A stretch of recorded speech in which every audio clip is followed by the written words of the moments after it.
Fakta Pertahanan Atlantik Utara atau NATO tidak akan membiarkan Rusia mengambil alih Donbas, wilayah di timur Ukraina. NATO melihat taktik Rusia konsentrasi di timur Ukraina merupakan fase penting perang Rusia versus Ukraina. Sekutu NATO bertekad untuk memberikan dukungan lebih lanjut kepada Ukraina menghadapi Rusia di Donbas, kata Sekjen NATO Jens Stoltenberg dikutip Tribun Timur dari media resmi NATO hari ini. Selama 2 hari 6-7 April Menteri Luar Negeri NATO rapat khusus di markas besar NATO di Brussels, Belgia, membahas dukungan yang akan diberikan kepada Ukraina menghadapi serbuan Rusia di Donbas. The Ukrainian armed forces are putting up fierce resistance, retaking territory from the Russian invaders, and forcing Russia to change its war plans.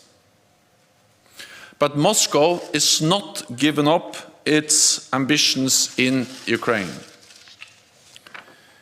We now see a significant movement of troops away from Kiev to regroup, rearm, and resupply, and they shift their focus to the east. In the coming weeks, we expect a further Russian push in the eastern and southern Ukraine to try to take the entire Donbas and to create a land bridge to occupied Crimea. So this is a crucial phase of the war. And as Ukraine faces this new offensive, NATO foreign ministers will discuss what more we will do.